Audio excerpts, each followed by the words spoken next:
Hello, everyone. What if a killer didn't just commit murder, but celebrated it? What if they didn't just hide from the police, but taunted them, daring the world to solve their deadly puzzles? In the late 1960s, an unidentified serial killer brought San Francisco and the surrounding Bay Area to a standstill. He chose his own name, signed his own work, and became one of the most infamous unsolved mysteries in American history. This is the story of the Zodiac Killer. Chapter 1. The confirmed killings law enforcement officially attributes the Zodiac Killer to 5 murders and 2 attempted murders across 4 locations in Northern California. His victims were primarily young couples, targeted in secluded spots. Let's look at the confirmed timeline: December 20th, 1968, Lake Herman Road, Benicia.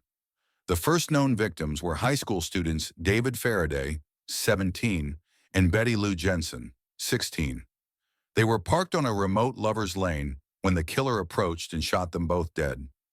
July 4th, 1969, Blue Rock Springs Park, Vallejo.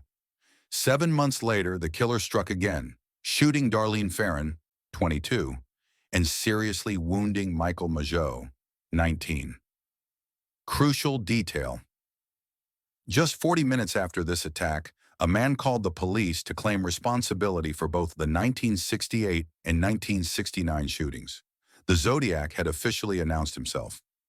September 27, 1969, Lake Berryessa, Napa County. The Zodiac changed his methods. He approached couple Cecilia Shepard, 22, and Brian Hartnell, 20, wearing a hood and a shirt with his crosshair symbol. He tied them up and brutally stabbed them. Cecilia died 2 days later, but Brian miraculously survived. The killer left an elaborate message on their car door, again taking credit. October 11th, 1969, Presidio Heights, San Francisco. The final confirmed murder was of taxi driver Paul Stein, 29. This time, the attack was in a busy city neighborhood. 3 teenagers witnessed a portion of the crime and saw the killer walking away. This is why we have the famous composite sketch. Chapter 2. The Taunting Letters and Ciphers.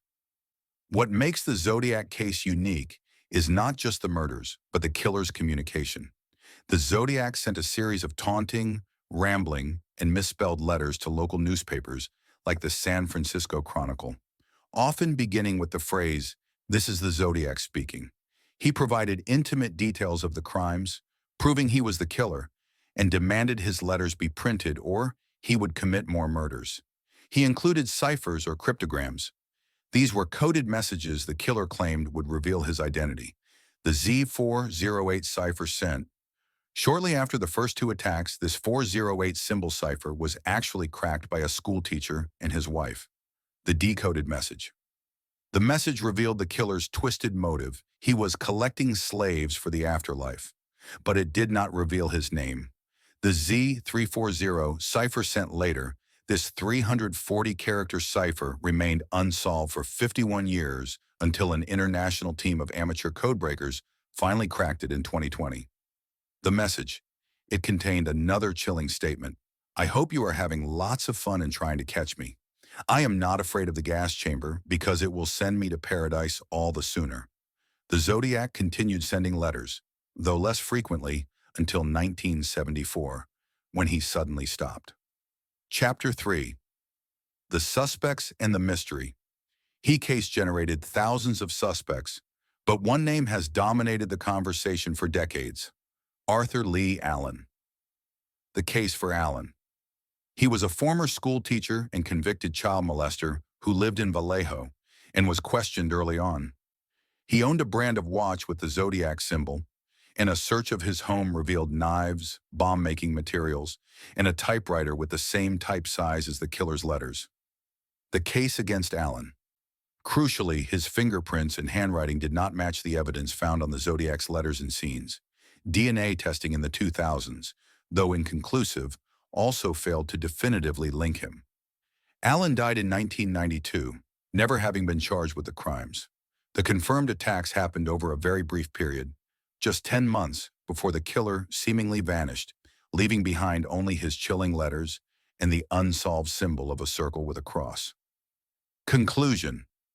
The final question, did the Zodiac Killer die? Did he go to prison for another crime? Or did he simply get bored of the game? We may never know the answer. But the mystery of the Zodiac Killer, the man who signed his name to terror and built his own mythology, continues to haunt us. What do you think happened to the Zodiac? Let me know your theory in the comments below. And if you enjoyed this look into a true crime legend, please like and subscribe for more.